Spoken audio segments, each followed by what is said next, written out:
السلام عليكم ورحمة الله وبركاته. ازيكم؟ اخباركم ايه؟ هنعمل مع بعض النهاردة حواوشي بس بطريقة مختلفة شوية، ويمكن كمان احسن من المعتاد. يعني هيبقى فيه خضار وبطاطس وحاجات جميلة جدا، وكمان زيادة في الكمية وحلوة قوي، هيعجبكم ان شاء الله.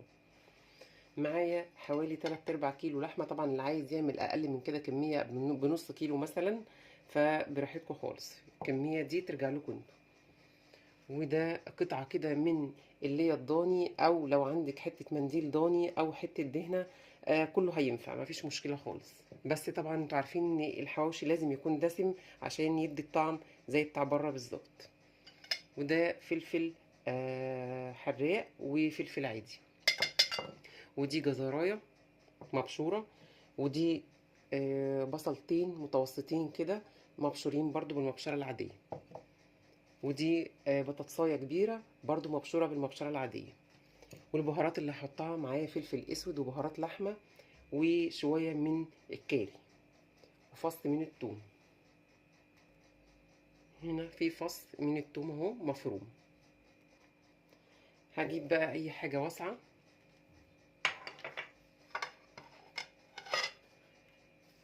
هنزل فيها اللحمه.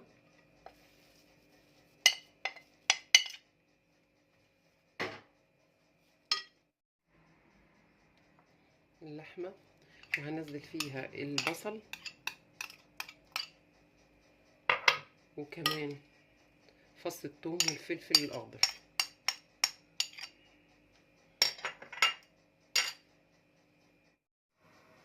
حطيت بقى حاجه على النار او صينيه على النار، هحط فيها الحته اللي هي او الدهنه دي،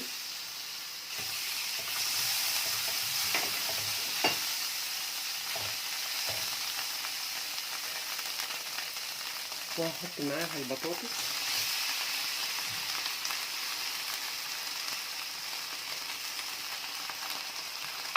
وكمان هحط معاها الجزر.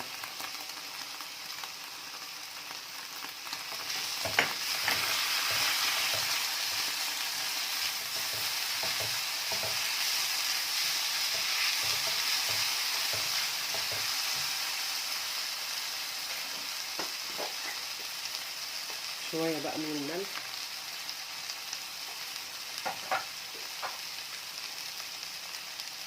شوية من الفلفل الأسود.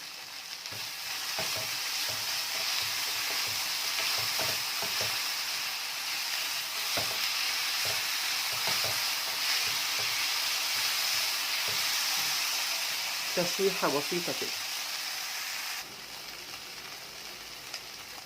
وخلاص كده ما كملتش 3 دقايق على النار. لما خلاص بردت البطاطس والجزر هحطهم على اللحمة.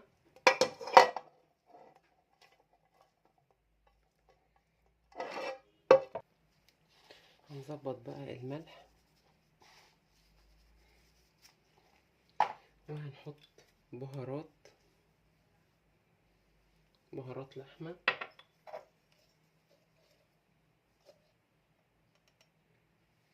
وكمان شوية بهارات مشكلة، وما ننساش طبعا الفلفل الأسود.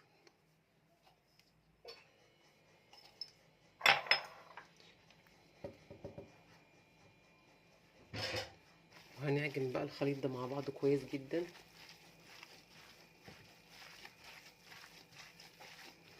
لحد ما تحسوا ان هي بقت كتلة واحدة كده.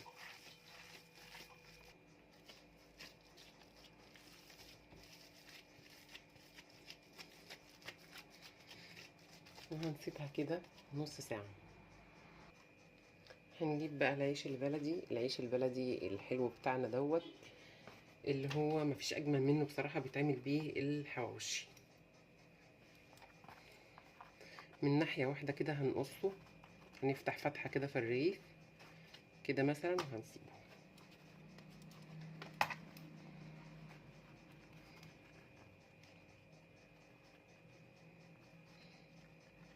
كده كده، وهنسيبه وهنقصه كله بالشكل ده. هناخد بقى نجيب طبق كده، هنحط فيه الرغيف المفتوح، نفتح كده وناخد كمية كده من اللحمة ونوزع فيها، نوزعها كده في الرغيف كويس، ما نخليش حتة ما فيهاش حشوة خالص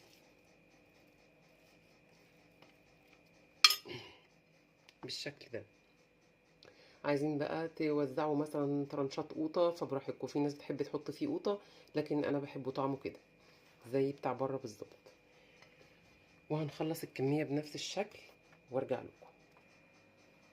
حطيت طاسة على النار ودهنتها كده دهنة بسيطة من السمنة، وهحط كده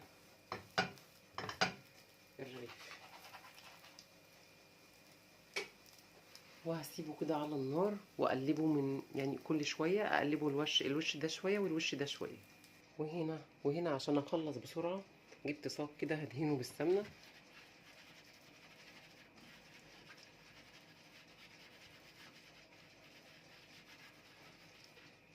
وهرص فيه برضو كده 4 ترغيفه عشان ما ياخدش مني وقت على البوتاجاز.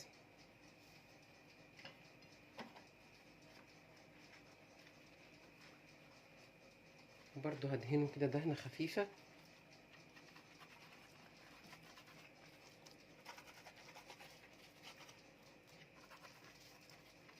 وهدخله كده تحت الشوايه، وبعد شويه هطلعه واقلبه على الوش التاني عشان برضو ياخد نفس التحمير ويكون مستوي كويس. واتاكد كده من وقت للتاني بفتح الرغيف كده اشوفه اللحمه لو بتغلي كده جوه الرغيف عشان تكون مستويه كويس جدا.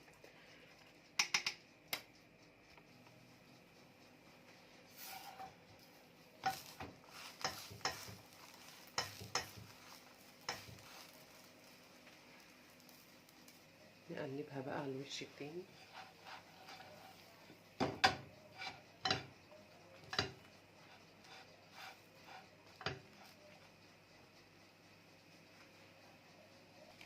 عايزه اوريلكم اللحمه جواها، بصوا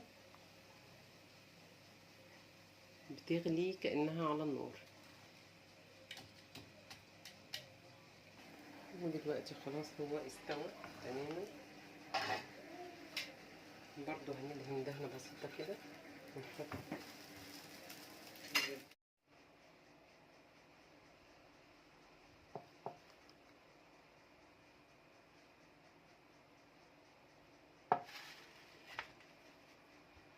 كده. وده اللي استوى على البوتاجاز، يعني كميه ما شاء الله، الكميه دي عملت معايا 11 رغيف، فحلوه جدا. لو عجبتكم الوصفة ياريت تعملوا اشتراك في القناة ولايك علشان يوصلكم كل جديد من فيديوهاتي. اوريكم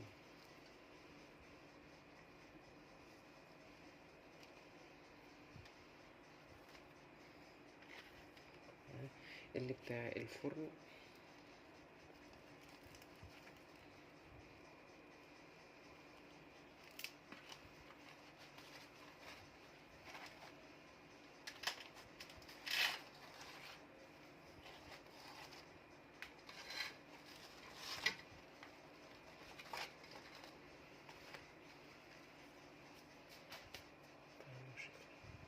وبألف هنا وشفا. لو عجبتكم الوصفة ياريت تعملوا اشتراك في القناة وتفعلوا زر الجرس عشان يوصلكم كل جديد من فيديوهاتي. والسلام عليكم ورحمة الله وبركاته.